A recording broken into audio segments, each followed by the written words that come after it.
بسم اللہ الرحمن الرحیم الحمد للہ رب العالمین والصلاة والسلام علی سید الانبیاء والمرسلین۔ جی آج کا ہمارا سبق ادغام کے بارے میں ہے، سبق نمبر 14 ہے۔ تو اس کے بارے میں کچھ ابتدائی گفتگو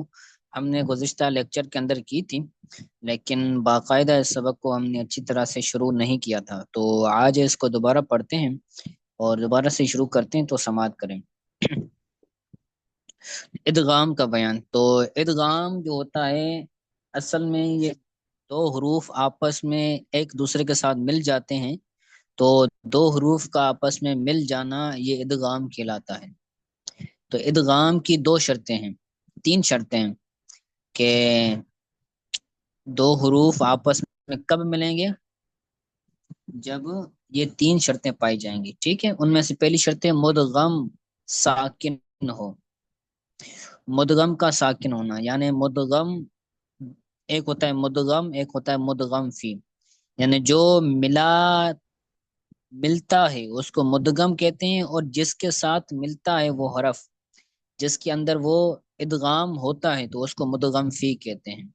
تو پہلی شرط ہے مدغم کا ساکن ہونا، اور دوسرا ہے مدغم فی کا متحرک ہونا، یعنی جس کے ساتھ وہ ساکن حرف مدغم مل رہا ہے تو وہ مدغم فی متحرک ہو، ٹھیک ہے۔ جیسے ان، تو یہ اصل میں تھا ان نہ، تو جو پہلا نون تھا وہ ساکن تھا، تو اور جو دوسرا نون تھا وہ تھا متحرک، تو اس وجہ سے ان ہو گیا، ٹھیک ہے۔ تو تیسری شرط ہے روایت سے ثابت ہونا، یہ روایت سے بھی ثابت ہو، یعنی قاعدے قوانین کے تحت ہو۔ ادغام کی دو اقسام ہیں، تین اقسام ہیں، ٹھیک ہے۔ ادغام کی بلحاظ محل کے اعتبار سے تین اقسام ہیں: ادغام مثلین، ادغام متجانسین، ادغام متقاربین۔ ادغام مثلین کی تعریف کر رہے ہیں، یعنی دو ہم مثل یعنی مکرر حروف کے ایک یا دو کلموں میں جمع ہونے کو مثلین کہا جاتا ہے، یعنی دو ایک جیسے حروف ہوں، ہم مثل ہوں، جیسے با ہو، با کا با میں ادغام، میم کا میم میں ادغام، تو یہ کیا ہے؟ یہ ہم مثلین ہے، دو ہم مثل یعنی مکرر تکرار کے ساتھ آئے گئے الفاظ حروف کے ایک یا دو کلموں میں، ایک کلمے میں ہو یا پھر دو کلمے میں ہو، دو کلمے میں جمع ہونے کو مثلین کہا جاتا ہے۔ حروف مل کر کلمات بنتے ہیں اور کلمات مل کر جملہ بنتا ہے۔ تو حروف جو ہوں گے دو ہم مثل جو حروف ہوں گے وہ ایک کلمے میں ہوں گے، جیسے جو ہے وہ مدن ہے، تو مدن یہ ایک کلمہ ہے، اصل میں تھا یہ مددن، ٹھیک ہے۔ اور اسی طرح دو کلموں میں، یعنی ایک لفظ پہلے کلمہ میں ہوگا اور دوسرا لفظ جو ہے وہ دوسرے ایک حرف ایک کلمے میں ہوگا، دوسرا حرف دوسرے کلمے میں ہوگا، ٹھیک ہے۔ جیسے مما آتا ہے، یا این یکن، تو این یکن میں کیا ہوتا ہے؟ نون جو ہے وہ الگ کلمہ ہے اور یا جو ہے وہ الگ کلمہ ہے، ٹھیک ہے۔ اب قاعدہ بیان کرتے ہیں کہ ادغام مثلین کا قاعدہ کیا ہے۔ کہتے ہیں اگر ایک ہی حرف دو مرتبہ ایک یا دو کلموں میں اس طرح آ جائیں کہ ان میں پہلا حرف ساکن ہو اور دوسرا حرف متحرک ہو تو ادغام مثلین ہوگا، یعنی پہلے حرف کو دوسرے حرف میں مدغم کریں گے، یعنی اس کو اس میں ملائیں گے، اس میں داخل کریں گے۔ دو ہم جنس حروف ہوں، اور ہم جنس نہیں بلکہ ہم مثل ایک جیسے حروف ہوں، تو وہ ایک کلمے میں ہو یا پھر دو کلموں میں ہو، تو پہلا حرف ساکن ہو اور دوسرا کیا ہو؟ متحرک ہو، تو اب پہلے کو دوسرے میں ادغام کریں گے یعنی ملائیں گے۔ جیسے قل لکم، تو قل لکم میں جو پہلا حرف ہے لام، اس کا جو ساکن ہے، اور لکم یہ دوسرا کلمہ ہے، اور اس کا جو لام ہے یہ کیا ہے؟ متحرک ہے، حرکت والا ہے، تو یہ دو کلموں کی مثال تھی مثلین میں۔ اور از ذہب، یہ دو کلمے میں، از الگ کلمہ ہے، ذہب الگ کلمہ ہے، ٹھیک ہے، تو اصل میں یہ تھا از ذہب، لیکن ادغام ہوا، پہلا ساکن ہے دوسرا متحرک ہے، تو پہلے کو دوسرے میں داخل کیا، پہلے کا دوسرے میں ادغام کیا، تو یہ از ذہب ہو گیا۔ ٹھیک ہے، متجانسین کی تعریف، ایک ہی مخرج کے دو حروف کے ایک یا دو کلموں میں جمع ہونے کو متجانسین کہا جاتا ہے، یعنی ان کا جو مخرج ہے وہ دونوں کا مخرج ایک ہی ہوگا، تو وہ دونوں کا مخرج ایک، جن دو حروف کا مخرج ایک ہے تو وہ ایک کلمے میں ہوں گے یا دو کلمات میں ہوں گے، جیسے مثلین تھا، تو اسی طرح یہ متجانسین ہوں گے۔ ٹھیک ہے، یعنی ان دونوں کا مخرج ایک ہوگا، حروف مختلف ہوں گے لیکن مخرج سیم ہونے کی وجہ سے ادغام ہوگا۔ قاعدہ بیان کرتے ہیں کہ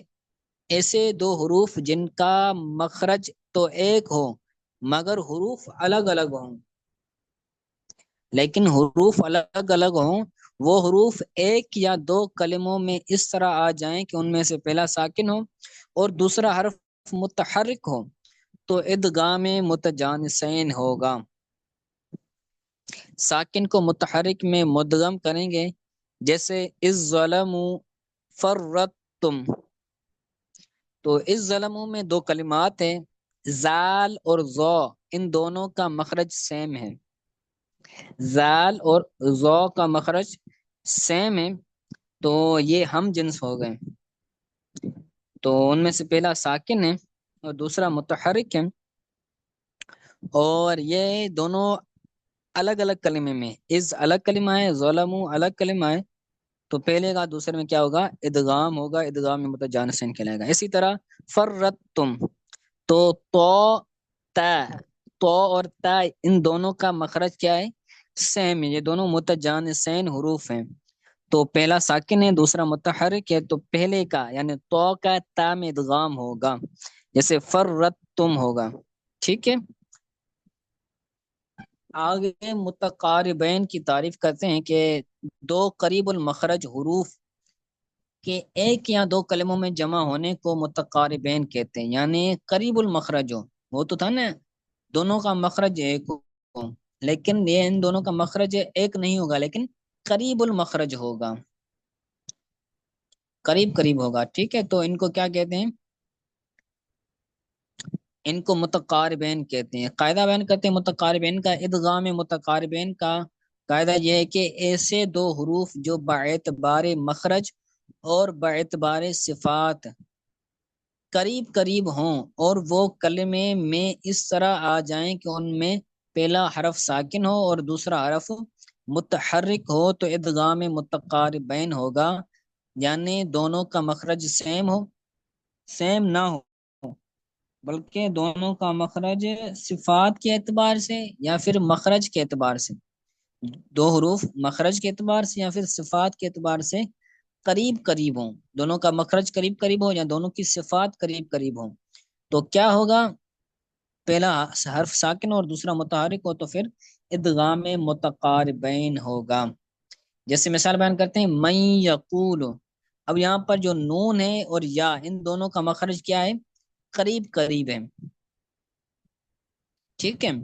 اور لام اور را ان دونوں کی صفات قریب قریب ہیں، یہ باعتبار صفات قریب قریب ہیں، تو ان میں سے پہلا ساکن ہے تو من یقول ہو گیا، قر ربی ہو گیا، ٹھیک ہے، یعنی پہلا ساکن دوسرا متحرک، تو ان کا دونوں میں کے اندر کیا ہو گیا، ادغام ہو گیا۔ ٹھیک ہے، تو پھر آج کے لیے اتنا کافی، اس کو اچھی طرح سے یاد کیجیے گا، آگے تھوڑی سی ڈیٹیل آئے گی تو اس کو ہم الگ سے سبق کے اندر پڑھیں گے، تو یہ سبق چونکہ شروعاتی ہے تو اس کو آپ اچھی طرح سے یاد کیجیے گا، ساری اقسام تعریفات اور امثلہ اپنے ذہن نشین کر لیجیے گا، انشاءاللہ تعالی کل آپ سے پوچھا جائے گا۔ السلام علیکم ورحمۃ اللہ وبرکاتہ۔